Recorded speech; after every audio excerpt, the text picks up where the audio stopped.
Yo tengo una pregunta.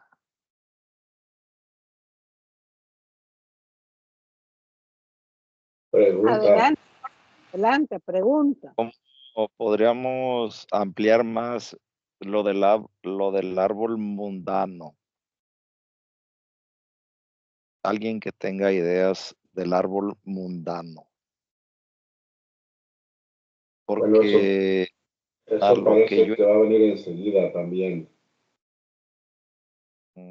porque a lo que Adelante. yo entiendo, el árbol mundano, no sé si quiera decir también o signifique la vida mundana, en el mundo mundanal que se la pasa uno a veces.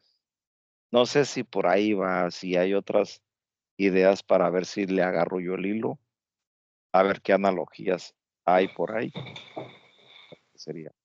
Bueno, para empezar también, todo esto que nos leyó en esto y la descripción con todas las analogías y correspondencias que nos dio, está describiendo precisamente bajo este sistema todos los nombres de estos seres que participan en la formación del ser humano, tanto física como espiritualmente. Y sabemos que precisamente entonces el ser humano es un compuesto de todas estas fuerzas, dioses, ¿verdad? Los nombres, claro que cada sistema tiene sus propios nombres, pero la idea es que los nombres siempre representan esto que forma al ser humano. En este caso, de estos tres aspectos que ya se están mencionando, ¿verdad? Que incluso pueden representar las tres primeras razas también, ¿verdad? Desde la primera raza, porque aquí está la idea de que cómo se va formando el chaya, los lunares, y luego los elementos de la naturaleza que van revistiéndolo durante la segunda y luego la tercera, y a mediados de la tercera, donde están estos, que puede ser el tercero, ¿verdad? La representación del espíritu puro, o sea, los que dotan a la humanidad de alma o espíritu o mente, ¿verdad? Manas, los hijos de la mente, como mencionó en esto, los manasa, putras, ¿verdad? Que tienen muchos nombres, y los mencionó, son las manasa, putras, que son también un tipo de kumaras. Eh, Todo esto vemos que en realidad representa todo a la humanidad de un punto de vista o al ser humano. Y por ende, esto que mencionaba Jorge, que luego viene enseguida descripciones de varios árboles del árbol, es precisamente la idea de que cuando se habla del árbol mundano, no se habla de, la palabra no es mundana como la conocemos ahora. Mundano es el mundo. Entonces, es desde la parte invisible para nosotros, ¿verdad? Por eso el árbol de la Cábala, por ejemplo, si imaginamos con todos los Sefirot, partiendo desde Adán Kadmon, ¿verdad? Que puede ser Brahma, el tercer Logos, por no hablar de Insof. Entonces, todo esto es el árbol mundano, mundano de mundo, mundo de formación, pero Ok. mundo no como lo conocemos hoy en día, sino que toda esta creación de todas estas, estos planos de conciencia. Y por ende aquí, en esta parte, nos habla de esta naturaleza trina humana, por eso es lo que dice, ¿no? Esta trina naturaleza humana de lo que representan todos estos nombres. Entonces, pues, ¿qué más se puede decir, verdad? Solamente esa parte que mencionó Ernesto también, el segundo objetivo, que, por eso el estudio comparativo nos los da tanto el Isis Velo, la doctrina secreta, y casi cada artículo que escribió Blavatsky o Yash, nos habla de esta naturaleza condensada, ya sea con el primer objetivo de la hermandad universal, porque estamos viendo aquí, ¿no? la hermandad universal, la unidad. Estamos viendo en esto que leímos, estamos viendo la idea del núcleo de hermandad, estamos viendo el estudio comparativo que en todos los sistemas, con diferentes nombres, ¿verdad? Representando siempre esta naturaleza trina del ser humano. Es todo por el momento. Y alguien tiene la mano por ahí. Dulce. Sí, me surgió ahorita una inquietud sobre los elfos. ¿A qué reino pertenecen? Bueno, supongo que son entidades espirituales, ¿no? Pero bueno, siempre lo sé, la imagen que tengo son como hombrecitos. Entonces, ¿a qué reino pertenecen ellos? Bueno, indudablemente Ernesto nos va a dar una buena explicación. Lo que tenemos de estos espíritus de la naturaleza, si no estoy equivocado, los elfos, tenemos las ondinas, ¿verdad? Que tiene que ver con el aire. Tenemos las salamandras, que tienen que ver con el fuego. Tenemos los elfos, me parece que son los de la tierra, con el elemento tierra, si no estoy equivocado, aunque a veces la palabra elfos generaliza a muchos de estos seres, ¿no? Si en este caso se refiere solamente a lo que me imagino, entonces hay otro nombre también para eso, pero me parece que tiene que ver con el elemento tierra. Y sabemos que en el elemento tierra también hay parte de los demás elementos, ¿verdad? Está el fuego, el aire y incluso el éter, ¿no? Todo eso. Pero bueno, a ver qué nos dice Ernesto de esto. Pero yo me refería, por ejemplo, a los reinos. Existe el mineral, el vegetal. Nena, por favor, contesta. El mineral, el vegetal, el animal y el humano. ¿Y esos seres en dónde se pueden clasificar? Es a lo que yo me refería con respecto a los reinos. Eso entra, hermana, en los 3 reinos elementales que estudiamos en la metafísica, que van a complementar esos 4 que mencionaste, lo que es el mineral, el vegetal, animal y humano. Y hay 3 reinos elementales que ahí están evolucionando todos estos espíritus de la naturaleza. Y estos elfos de la mitología de otras culturas tienen las orejas así como alargaditas, son como duendes, son del reino de la tierra, como los gnomos, como tantos otros, y están esos elementales de la mitología, como se ven también a las hadas. Y los han puesto en Occidente las hadas, que parecen un poquito con las orejas a los elfos en ese caso. No sé si con eso está completada la respuesta, hermano.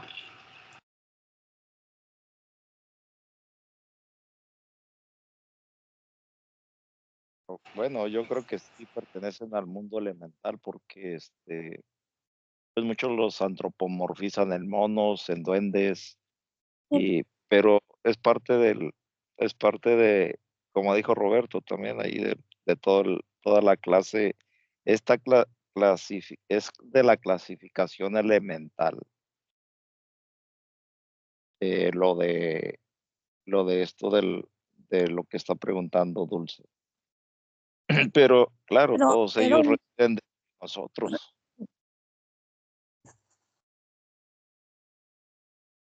Ok, sí entiendo que pertenezcan que sean como elementales de la naturaleza, pero entonces no los puedo considerar, ellos no corresponden a alguno de los reinos como los conocemos.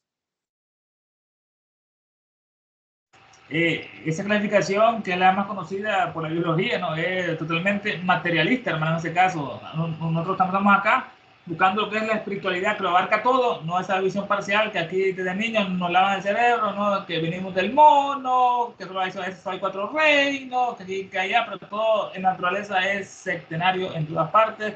En la luz, que es blanca, y después se hace 3, y después se hace 7 por el prisma, así como el sonido, que no hay 7 sonidos fundamentales de la escala musical. Y lo mismo pasa con otros reinos espirituales, elementales, que ya lo comentamos en esa parte, que están ahí Ya, bueno, Tolkien, que le gustaba mucho lo que es la mitología nórdica, lo pudo hacer más así en esas obras, como el Señor de los Anillos, que viven en la tierra, que están asociados con los metales preciosos. Si uno mira un bosque, es un lugar que está brillando algo, ahí debe haber un tesoro enterrado que está custodiado por uno de estos guardianes en esta parte, que son los que guardan esos grandes tesoros, que solamente lo pueden ver los escogidos en ese lugar. Ok, entonces, a ver, deja ver para que yo me ubique, ¿sí? A ver si yo estoy entendiendo, porque la clasificación que yo te estoy dando de reinos, no nada más, eso se maneja hasta en la teosofía, ¿verdad? Porque hablamos de la mónada, cómo atraviesa todos esos reinos. Pero entonces quiero entender que esa clasificación es en cuanto al aspecto material, y estos seres corresponden a un aspecto espiritual, entonces. Sí, espíritus de la naturaleza, así le llaman espíritus en este caso. Se están animando este mundo elemental que faltó en esa situación.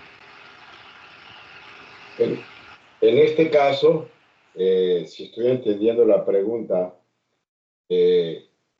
sabemos que nada está separado de nada, y a lo mejor aquí viene lo que pregunta Dulce, ¿verdad? Porque en primer lugar tiene que ver con los elementos, ¿verdad? Estos seres. Y cuando se dice espíritu de la naturaleza, no quiere decir que sean muy espirituales tampoco.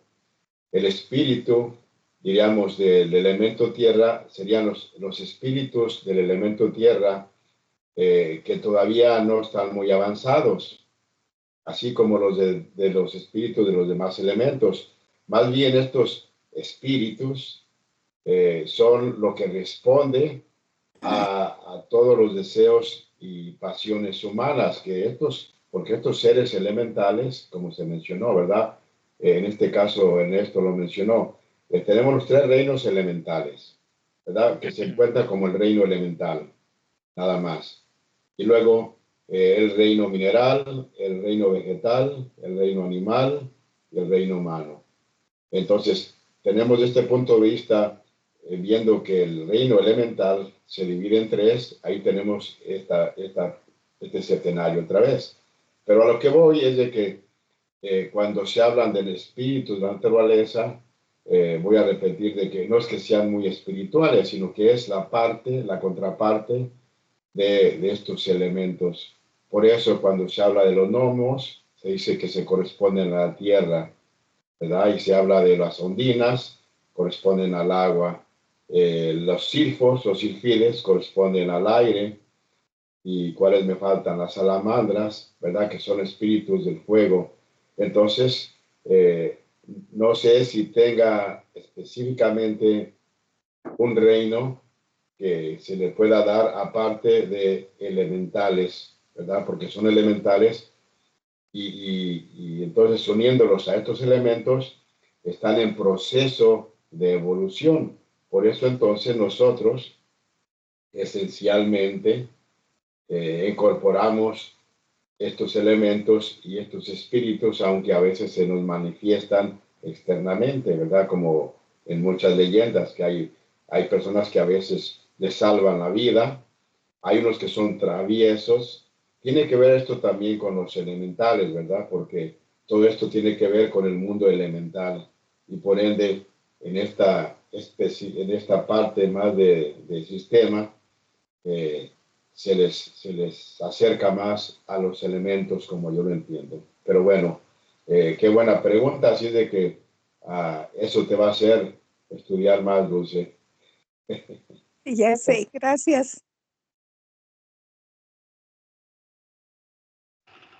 Y el árbol mundanal, que el hermano preguntó, ahora entraremos a los temas ese árbol del mundo mundanal, es el Yggdrasil, el árbol mundanal de las tres raíces. Otra versión de los Edda hace brotar nuestro universo visible de debajo de las frondosas ramas del árbol mundano. El Yggdrasil, el árbol de las tres raíces. Bajo la primera raíz corre la fuente de la vida de Urdar. Bajo la segunda está el famoso pozo de Mimir, en el que yacen profundamente enterrados el ingenio y la sabiduría en ese pozo que significará. Este Yggdrasil, lo hemos estudiado en otra parte, es árbol nórdico, es otra versión de los Eddas, estos cantos poéticos o de la prosa de esos escandinavos. Otra versión de los Eddas hace brotar nuestro universo físico visible. Esta es otra cosmogonía, ¿no? de los vikingos, como explicaban ellos, todo el universo visible salía de debajo de las frondosas ramas del árbol mundanal, ese árbol de la vida, ¿no? Abundante en hojas y ramas. Sale este universo de esas frondosas ramas del árbol mundano, en este caso. Desde la más remota antigüedad, los árboles. Desde la más remota antigüedad, los árboles estuvieron relacionados con los dioses y las fuerzas místicas de la naturaleza.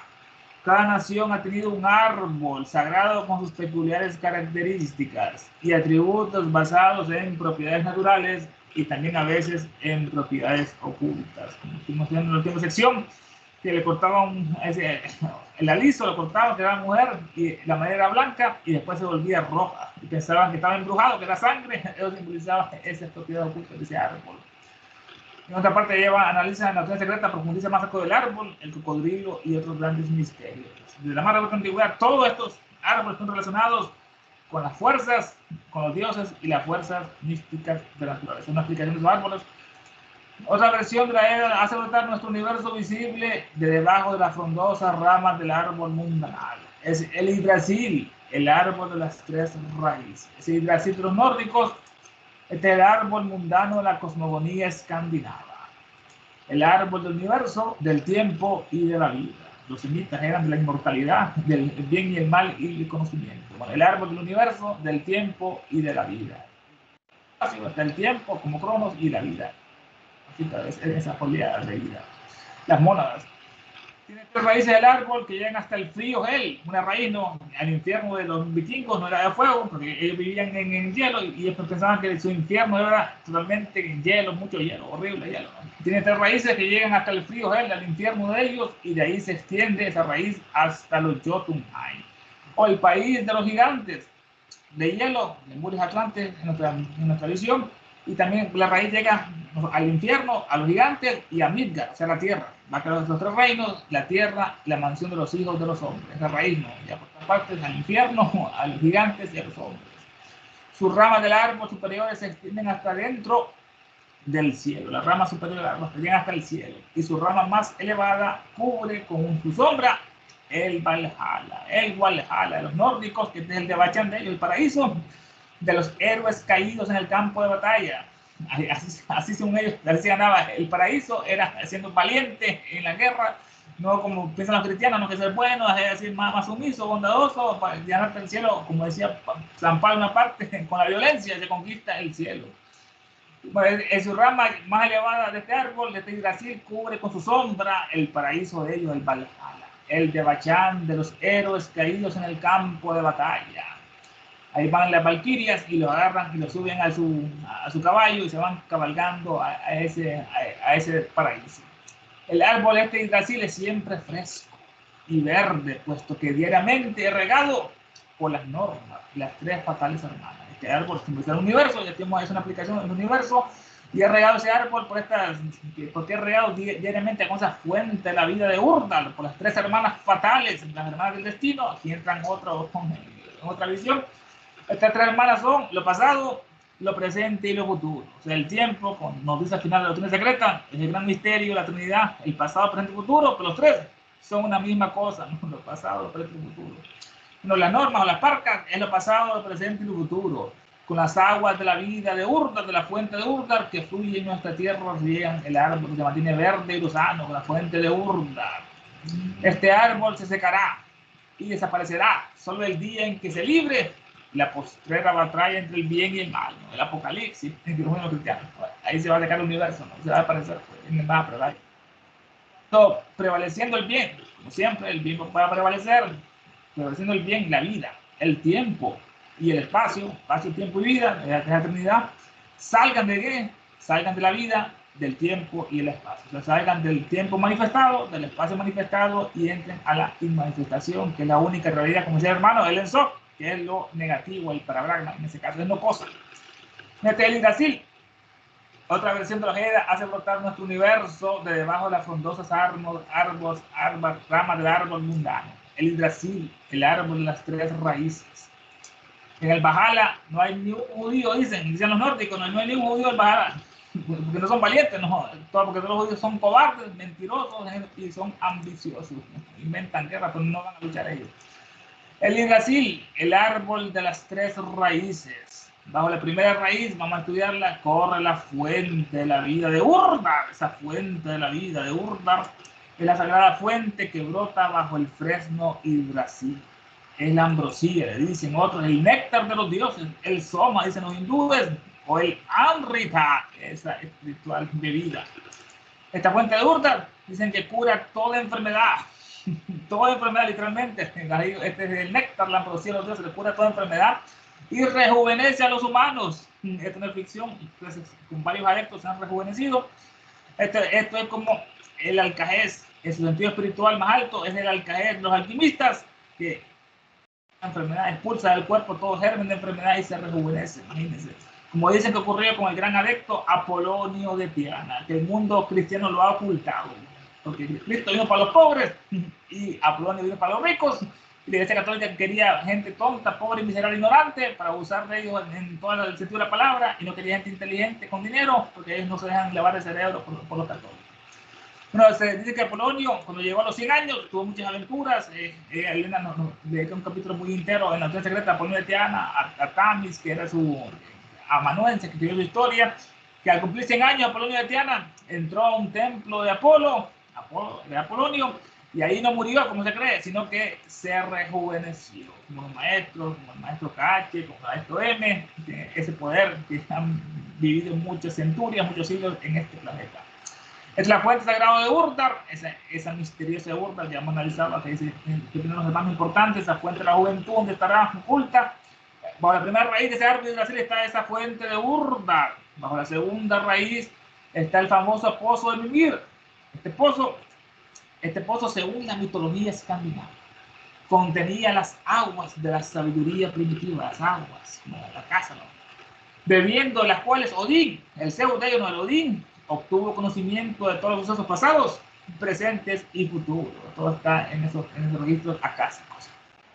Mimir, bajo la segunda raíz de ese árbol está el pozo de Mimir. Este Mimir era un gigante, un sabio, un Jotun, un gigante de los Edas, uno de los Jotun o los titanes de ellos. Tenía a su cuidado un pozo que contenía las aguas de la sabiduría primitiva, bebiendo las cuales Odín adquirió conocimiento de todos los sucesos pasados, presentes y futuros. De todo lo que iba a pasar, ¿no? Como dice que miró Nostradamus, que Elena lo comenta en otra parte, toda esa centuria de Nostradamus que algunos se están cumpliendo.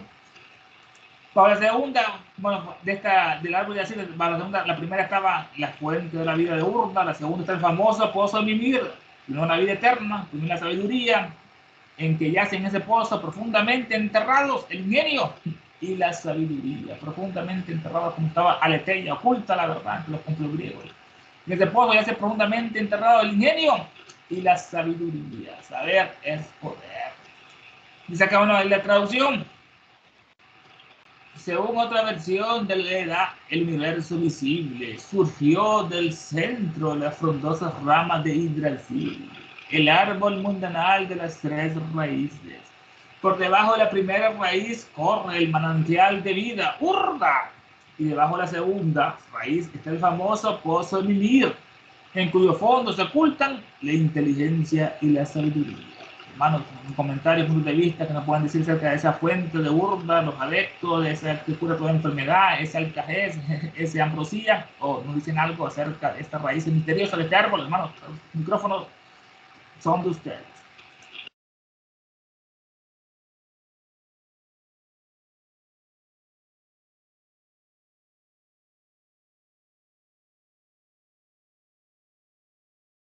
Ok, bueno, nos sigue dando ejemplos de comparativo todo de la trinitaria del humano ser, porque todo esto nos está hablando de siempre de las tres partes que luego se subdividen hasta llegar a 7. Y parece repetitivo esto, ¿no? Mas sin embargo es para que yo entienda de dónde vengo para saber a dónde es que voy. Y se oye también algo repetitivo también. En el catolicismo, que no está en esta parte trinitaria del humano ser, no está tan lejos de eso, porque ellos siempre representan la triada, el Padre, el Hijo y el Espíritu Santo. Ahí está simbolizada. Lo que pasa es que está todavía como más oculta, como que la gente se conforma a decir, no, es que viene de Dios y aquí vino el humano y se crucificó y después dejó la bendita paloma, ¿no? Que es el Espíritu Santo. Mas, sin embargo, esto de las tres raíces nos vuelve a decir la parte triada de cada uno.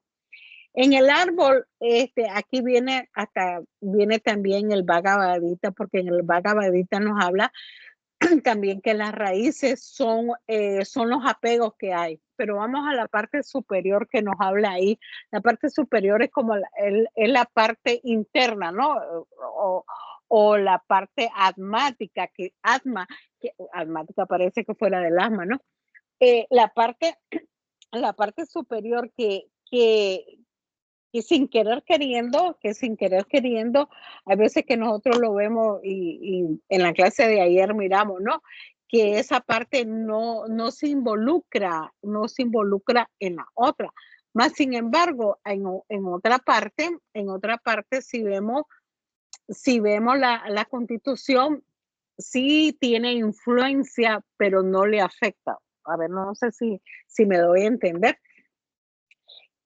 Ahora, ahí en la parte de las tres raíces se va haciendo, aquí hay una parte que me llamó la atención porque yo me puse pues, a leer un poquito sobre este bendito árbol, que también lo explicó muy bien Ernesto. Sin embargo, no tocó algo que yo encontré, a ver si estoy correcta o no, pero aquí estamos todo el mundo dando un poquito, ¿no? Porque vuelve a hacer una bendita palabra que siempre me comienzo a confundir cómo se pronuncia. Se va poniendo más denso, y lo escribí aquí, se va densificando. Ay, lo tuve que escribir. Se va densificando y hay algo que me llama la atención que Madame Blavatsky nos pone siempre de los ejemplos de los gigantes, como quien dice, bueno, no te creas del bendito que venís del mono, porque en todos esos ejemplos que da, habla de esos gigantes como haciendo una énfasis de algo, ¿no? Como cuando dicen, ¿verdad? Lee entre letras o entender entre letras. Hay ciertas cosas cuando son repetitivas, por lo menos de mi punto de vista, cuando algo es repetitivo es que me está llamando la atención. Entonces eso tiene que ver de los gigantes. Ahora, también esto de las tres raíces se va poniendo, al momento que se va poniendo más burdo, hay como niveles, ¿no? En todos los árboles y en todo lo que es la raíz, y vemos ahí, se van haciendo niveles, como de un triángulo, se va produciendo un estado más burdo hasta llegar a Mula Prakriti. Es decir, si foja, porque aquí ya viene foja, porque si foja es la parte de la inteligencia, es la parte fojática, la parte creativa, que va induciendo a todo, no hubiera nada en la vida si no existiera foja. Y volviendo a la simbología del árbol, del triángulo, del triángulo también se voltea o se va, no es que se voltea, se va extendiendo hasta llegar a un cubo y después del cubo también se transforma geométricamente en una cruz. Se habló del árbol cabalista, el árbol cabalista, ¿verdad? El árbol cabalística también tiene 3 dimensiones. ¿Qué cosa, no? Siempre si lo vemos una forma geométrica, abstracta, si se podría decir la palabra así, también lo representa como un árbol y se va poniendo, y también este árbol cabalista también lo representan o lo ponen las partes en un cuerpo humano, como cada uno representa una extensión del cuerpo humano, hasta llegar a, creo que se llama Malkut, la de la tierra, sí, hasta llegar a Malkut, qué casualidad que está entre las piernas, ¿no? O sea, que es lo más terrenal posible. ¿Qué otra fue que dije? Ok, de manera metafórica también, nuestra clasificación centenaria, pero ya en lo físico, en este árbol Cefiro, creo que se pronuncia, bueno, porque se podría decir de una manera que está la forma arquetípico, formativo, y luego al llegar al que está abajo, en la parte última, es la creación manifestada.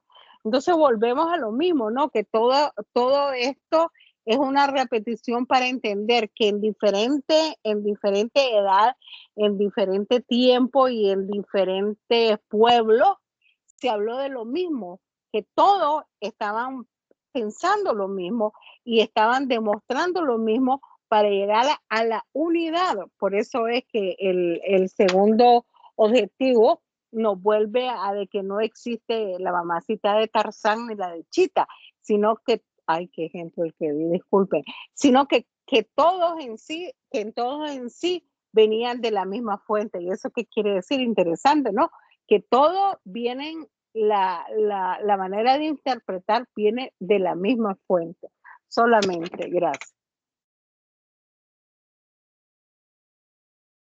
Bueno, ahí ya, como Jorge pudo escuchar, toda esta parte se refirió a tu pregunta, ¿no? Del árbol mundanal. Y ya todo las referencias que nos dio Ernesto. Y también, ¿no? Tania, que nos habló del árbol sefirotal. Así es de que, y también entonces hemos visto, como leemos, que en todos los sistemas o en todas las leyendas siempre hay un árbol, ¿verdad? El árbol Bodhi, si recuerdan, donde Buda meditó. Tenemos el árbol, el Ashwata, ¿verdad? También, que entonces, desde este punto de vista se está viendo la idea de espíritu, alma y cuerpo, ¿verdad? Esta parte trina, tanto en el universo como en el ser humano, porque a veces se da la clasificación dual, ¿verdad? De la manifestación dual, espíritu y cuerpo, o espíritu y alma, y en este caso es espíritu, alma y cuerpo, todo completo. Y dentro de esto, por supuesto, ya aquí entra cualquier otra clasificación, ya sea la clasificación centenaria o la clasificación de los vedantinos, ¿verdad? Como lo presenta Blavatsky en la Doctrina Secreta, diferentes clasificaciones que ninguna se contradice, solamente que cada sistema representa este universo manifestado de diferentes maneras y de diferentes sistemas numéricos. Y por ende, se habla entonces del mundo manifestado como del ser humano. Por ejemplo, la representación del árbol Ashwata, que ustedes han escuchado este nombre, está en la Doctrina Secreta, que es el que tiene las raíces hacia el cielo, ¿verdad? Y que las ramas simbolizan el universo visible. Las raíces, entonces, como están hacia arriba, tiene que ver con la parte espiritual. Y lo que está, diríamos, estas raíces también, que es la parte espiritual, simbolizan el logos manifestado, ¿no? Que desciende hacia una materialidad, hacia el mundo material, ¿no? Y por eso entonces aquí está el simbolismo de la raíz, el tronco y las ramas que están hacia abajo, ¿verdad? Y entonces en las ramas vemos toda esta manifestación de estados de conciencia. Y por ende, de hecho también hay una simbología del árbol que se relaciona con el caduceo, ¿verdad? Que todos han escuchado y oído hablar del caduceo, ¿no? El caduceo donde están estas dos serpientes alrededor, que arriba tiene las alas originalmente, no como lo vemos ahora, que originalmente tenía las alas de Hamsa o del cisne encima, ¿verdad? donde descienden estas dos serpientes alrededor del caduceo, que otra vez simboliza lo mismo que el árbol, la parte de espíritu, alma y cuerpo. En este caso ya hay mucha más, bueno, hay representación con estas dos serpientes que simbolizan el aspecto material y espiritual en nosotros, entrelazado, ¿verdad? La parte del medio, entonces lo que los une. Y aquí, al estar hablando de esto, también ya me llegó la idea de los nadis, los tres nadis principales, ¿verdad?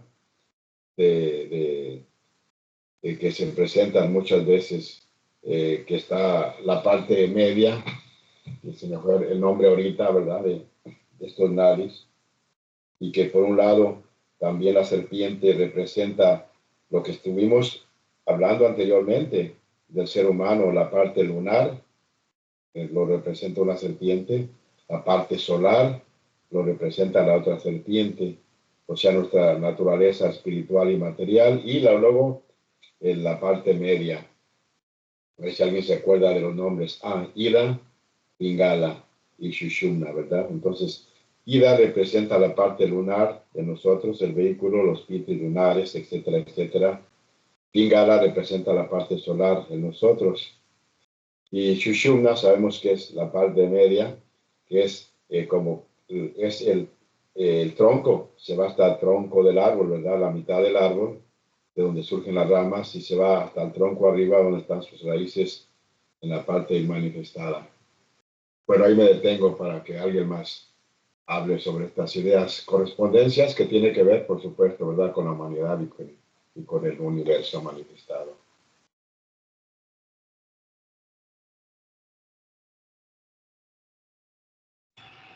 La hermana comenzó diciendo acerca de que suena un poco repetitivo aquí lo que nos da una demostración que en la mitología escandinava, allá en el norte de Europa, igual que en los grecios, en la Mediterránea, Grecia, Meloponeso, o en el Popol Vuh de México, más acá a Occidente, o en la India, estas tradiciones en esencia se parecen todas, hablan de los mismos principios, de un árbol de la vida, las tres raíces, el cielo, como está para ellos. Y esa triada católica, comentó la hermana, ellos cuando se persignan, creo que tocan el corazón, se van para arriba la frente, izquierda y derecha, el corazón es el hijo, el padre es la mente, y arriba de la mente está el espíritu, en la parte católica.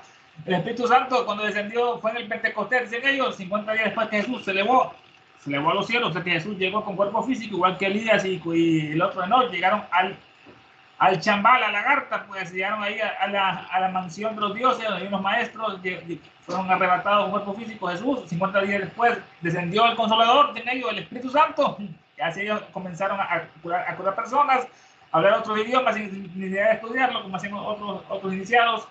Esa palabra que la hermana comentó, que se va densificando, ya lo vamos a ver en el siguiente tema, cómo se va densificando esas exhalaciones de ese árbol misterioso que tiene múltiples explicaciones, los gigantes, Mula Prakriti quiere decir raíz, Mula es raíz y Prakriti es la materia, la raíz la materia. La vestidura, otros dicen el Aditi o la casa, es más oriental, a lo de Fojar, esa gran fuerza. El cubo, la cruz, Elena lo va a analizar en esta obra, y no se secreta, como el cuerpo humano simboliza ese cubo. Cuando se despliega ese cubo, se forma una cruz con siete partes del cubo. Esa es la geometría que decía Platón, los odios platónicos. El árbol cabalístico, ese árbol sefirotal, no es de los judíos, eso lo tomaron de los caldeos, que son más antiguos. Ese árbol, y nos hablaba eso, del mundo ideal o arquetípico, el mundo formativo y el mundo de la creación, que son los tres planos. Eso ahí hace una excelente, majestuosa explicación, una doctrina secreta. Compara esa descripción de la cábala con la cábala oriental, con la Gupta Villa, con la sabiduría oculta, y los términos son más adecuados en los orientales, claro está. El Malkut de la creación, el más inferior, que sería nuestro planeta Tierra, ese Malkut del reino limitado. Todo lo que viene a ser fuerte en ese caso, nos dijo ella, el árbol, nuestros hermanos diciendo el Bodhi, ya vamos a ver ese árbol sagrado del Buda, el Bodhi, el árbol Basta de los orientales, y ese caducio, que también lo describe Elena en la doctrina secreta, ese caducio, esas dos serpientes misteriosas que ascienden, vienen del mismo punto, tanto de arriba como abajo, esas alas de cáncer del cielo, que los griegos se lo dieron a Hermes, tiene mucha sabiduría, se parece mucho al ADN, una explicación no fisiológica, se parece al ADN, cómo se están dispuestos esas ondas de ácido desoxirribonucleico y el ARN también. Y eso, el hermano comentó los 3 nadis, Sushumna, Ida y Pingala, que están en la columna vertebral. Y eso para prácticas de yoga es bastante importante.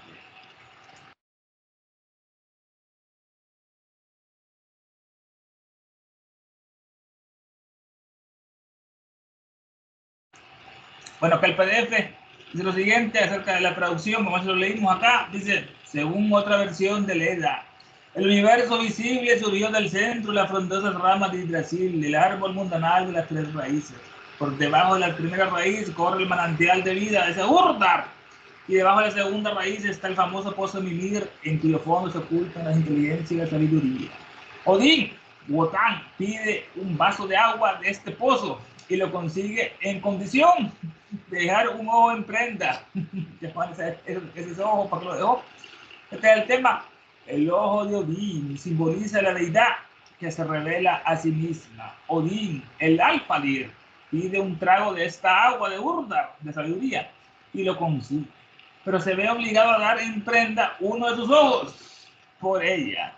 El ojo en este caso es el símbolo de la deidad que se revela ella misma en la sabiduría de su propia creación. Pues Odín lo deja en el fondo del profundo pozo de Mimir. Quedó tuerto, en este caso por eso simbolizan así a Odín como tuerto.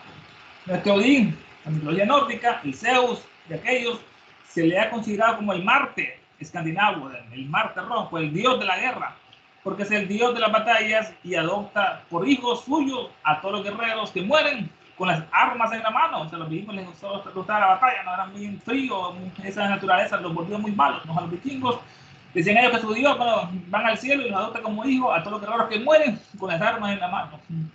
También se le ha denominado a Odín el dios de los cuervos, porque sobre sus hombros se haya siempre posado 2 aves. Es decir, que le dicen al oído todo cuanto han averiguado de nuevo. Uno de los cuervos se llama entendimiento y el otro memoria. Entendimiento y memoria.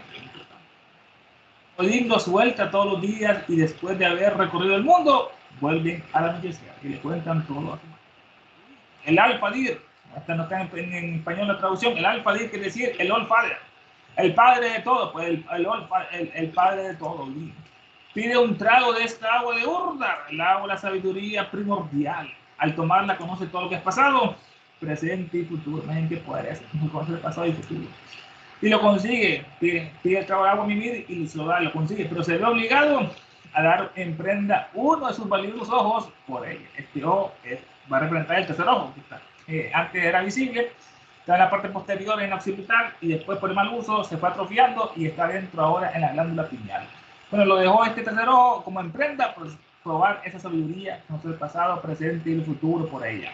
El ojo, en este caso de Odín, es el símbolo de la deidad que se revela a ella misma en la sabiduría de su propia creación. La deidad que se revela el ojo, revelar, levantar, esta palabra, más su filología, revelar, levantar de nuevo el velo de la gran diosa Isis. Soy todo lo que fue, es y será. Y ningún mortal ha levantado jamás mi velo. Esto dice el frontispicio de la diosa Isis saítica en Egipto. Vamos a hacer muchos comentarios acerca del templo, ese velo impenetrable, que solamente uno mismo lo debe levantar, nadie lo puede hacer por otro mismo. Es un trabajo. Pero también representa los registros acásicos, está todo, pasado, presente y futuro. Dicen que Elena tuvo acceso a estos registros acásicos y de unas páginas que ella mencionaba, de unos libros que todavía un ejemplar en el mundo, ella lo hacía una acotación literal. Y cuando marcaba el número de página, si era 36, miraba 63. Lo había invertido como el espejo. Después se nos cuenta ellos que no era un error de Elena, solamente era por ese factor de espejo que los iban a la biblioteca británica a buscarla, ese único ejemplar, y así estaba. Bueno, es el ojo de Odín. En este caso es el símbolo de la deidad que se revela ella misma en la sabiduría de su propia creación. Pues Odín lo deja en el fondo de ese profundo pozo. Odín lo deja ese ojo en el fondo de ese profundo pozo.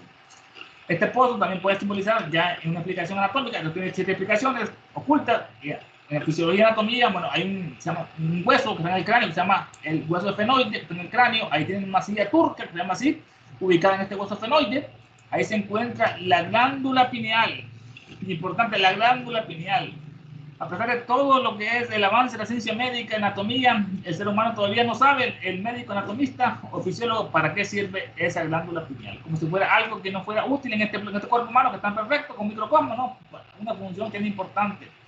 Ahí se encuentra, en este hueso fenoides, de la dinastía turca, cabalgando, se encuentra la glándula pineal, el tercer ojo, que la ciencia médica no sabe todavía su función, como el apéndice, dicen ellos, ¿no? El ojo, en este caso, vemos que Odín bebió la sabiduría y dejó ese ojo, o sea, ocultó ese ojo como persona ser humano. Con el tercer ojo, la glándula pineal se fue atrofiando y se hizo ya interna y no dijo de modo externo. El ojo en este caso es el símbolo de la deidad que se revela ella misma en la sabiduría de su propia creación. Pues Odín lo deja en el fondo del profundo pozo del mundo. Qué bella explicación que Elena nos ha regalado. Otro arcano ha sido revelado en este caso. Como dice acá el PDF, lo siguiente.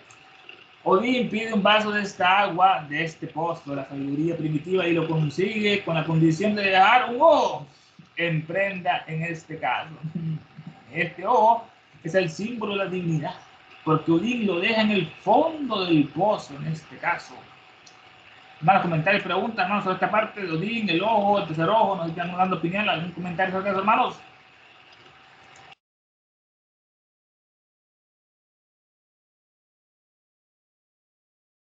Ya que hablaste del tercer ojo, hay una parte bien interesante que acabo de descubrir porque es nuevo para mí, que el tercer ojo, por una licencia que le dieron, a saber de dónde le dieron la licencia, para ponerlo entre la ceja. Pero en el libro que descubrí, no es entre las cejas, sino en la parte de atrás, en la parte de atrás de la cabeza, ¿no? Entonces, por una parte, ¿no? Eso del tercer ojo.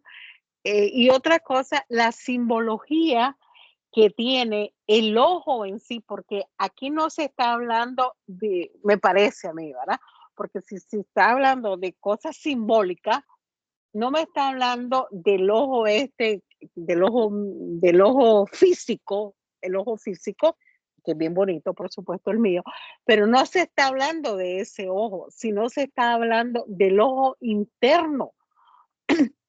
Porque si seguimos leyendo, es obligado a comprometer uno de sus ojos por él, siendo el ojo en este caso el símbolo de la deidad. Está hablando de la simbología que tiene eso. Porque si dice que él hace de la propia creación, ¿por qué Odín lo deja en el fondo del pozo profundo? Entonces aquí tiene que ver lo del tercer ojo, y también me parece a mí, ¿verdad? Estoy haciendo analogía, que eso del fondo también es en el momento que el humano ser ¿cómo podríamos decir? Se vuelve todavía más material, y por X motivo, porque no me gusta decir por el pecado del hombre, porque no hay ningún pecado, tenía que pasar eso, porque esa es la parte obligatoria que teníamos que pasar. Todo o cada uno de nosotros lo hemos pasado o lo pasaremos, ¿verdad? Entonces, ese del fondo del pozo profundo, porque hace hincapié en el fondo del pozo profundo, en el fondo del pozo profundo. Entonces, ahí podría ser una simbología de la caída, que le llaman de la caída de los ángeles, o la pasada, ya hablando de la raza actual. Esa podría ser una analogía, si lo ponemos así. Solamente, adelante alguien más, por favor, que tenga mejores ideas que las mías.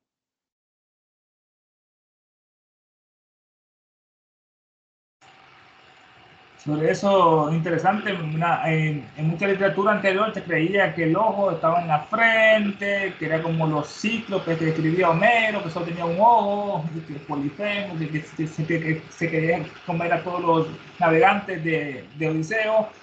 Otro lo ubica en los tres secretos, nos dice que está en la parte, antes estaba en la parte posterior, ese tercero estaba, como tú mencionabas, en la parte occipital, que ahí después se hundió.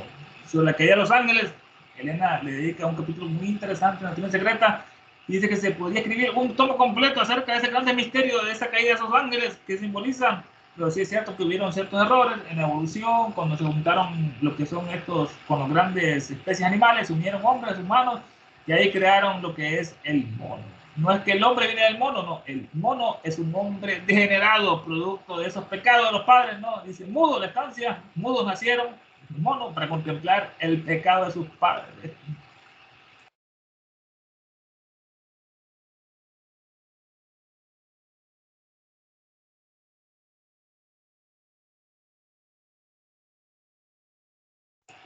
El tema dice ahora, dice, las nornas, las 3 doncellas que cuidan el árbol.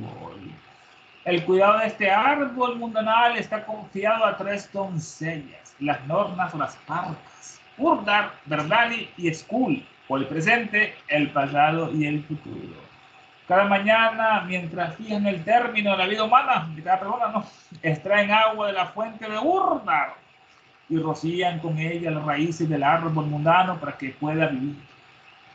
Esto, bueno, el cuidado de este árbol mundano, el universo, unas aplicaciones del universo físico, está confiado a estas 3 doncellas, que son las nornas o las parcas. Estas nornas eran las 3 diosas hermanas de Lela, que dan a conocer a los hombres los decretos de Orlo o del destino. Las presenta saliendo de las desconocidas distancias envueltas en un oscuro velo. Aquí también está el velo, miren, el velo dice que es oscuro velo en dirección del fresno, del árbol de Brasil, y van a regarlo diariamente con la agua de la fuente de Urdar, al fin de que no se seque, antes al contrario, se mantenga verde y fresco y lozano, vigoroso. Una de las normas son, le dicen, bueno, Ur, lo pasado, Guardani, lo presente, o Skul, lo futuro. Que ellas dan a conocer lo que es rico en esperanza o es triste en lágrimas. O hay esperanza o hay lágrimas, hay esperanza. Así revelan ellas los decretos del destino. Porque de lo pasado y de lo presente, es una ley universal, de lo pasado y lo presente nacen los sucesos y las acciones del futuro. Dime tu pasado, te diré tu presente, dime tu presente y te diré tu futuro. Son unas divinidades parecidas a las parcas de los griegos y que presiden la vida de los hombres. Con las normas de los nórdicos o las parcas le dan acá. En mitología romana, vamos a hacer un objetivo, en mitología romana eran las personificaciones del destino, las parcas. Controlaban el metafórico hilo, el hilo, ¿no?, de la vida de cada mortal e inmortal, de los hombres y los dioses, del nacimiento hasta su muerte. En la muerte, cuando ellos cortan el hilo, ahí viene la muerte en este caso, como hacen los lipicas. Se encargan ellas de llevar las almas fallecidas a los lugares donde pertenecían. Eran como en la mitología, ¿no?, que va el barquero aquel, lo deja uno al infierno, o al purgatorio, o al cielo, o sea, al Kamaloka o al Debachán. En mitología griega, estas 3 se llamaban Cloto, Laquesis y Atropos, las 3 hermanas parcas, Urdar. El cuidado del árbol mundano de este universo físico está confiado en las 3 doncellas, pasado, presente y futuro, Verdani, Udani y Skul. Cada mañana ellas, mientras fijan el término de la vida humana, extraen agua de la fuente de Urdar, de la sagrada fuente que brota bajo el fresno y Brasil, que es la ambrosía, el néctar de los dioses y el soma o el anrita, como dice ella, el anrita. Está en el agua de la fuente de la vida de Urdar y rocían con ella las raíces del árbol mundanal. Este árbol mundanal, así el árbol mundanal de los indos, se llama el Asvata, que después lo vamos a estudiar, que es la mansión de los pitris, es la mansión de los elementales, en realidad, no de los pitris, los elementales. Desde un orden inferior, de este árbol inferior vino a ser el árbol Bo, ¿no, hermanos? O el ficus religiosa de los budistas en todo el mundo, desde que Gautama Buda alcanzó el supremo conocimiento y el nirvana bajo dicho árbol. A los 80 años dicen que Buda entró al nirvana y estuvo 20 años más, vivió 100 años más, 100 años el Buda, pero a los 80 es que entró al nirvana en vida. Así rocían ellos las raíces del árbol mundano. El árbol mundano se sentó Buda sobre dicho árbol y juró que no levantarse hasta alcanzar el nirvana. Buda, ¿no?, y abrir su tercer ojo. Mara le puso un montón de pruebas y tentaciones, no como Jesús, no lo tentó muchas veces, con todo, con ejército, con guerras, con mujeres, etcétera, pero Buda no se levantó del árbol hasta que alcanzó su objetivo. Nos dicen ellas en otra parte, los maestros, que es la mónada más avanzada de todas, imagínense, más que Jesús, más que Krishna, que es la mónada de la secta ronda. Si vamos a ser los humanos, en la secta ronda, estamos en la 4ª. que lo más lógico es que solo se avance una ronda. Los hombres de la quinta ronda son como Jesús, nos dice ella, como Confucio, como Platón, como Lao Tse, y los maestros de sabiduría son de la quinta ronda, pero Buda es de la sexta ronda. Después extraen el agua de la fuente de la vida urda, las tres partes, y rocian con ella la raíz del árbol mundano para que pueda vivir. Dice acá el PDF lo siguiente: este ojo es el símbolo de la divinidad, porque Odindo es en el fondo del pozo. Del árbol mundanal cuidan tres doncellas, Nornas o Parcas, llamadas Urdar, Verdani y Skull, símbolos del pasado, el presente y el futuro. Todas las mañanas, mientras computan la duración de las vidas humanas, sacan agua de la fuente de Urdar para que regar las raíces del árbol mundanal. Hermanos, comentarios, preguntas, puntos de vista finales, hermanos, ¿qué les pareció el estudio de esta bella noche?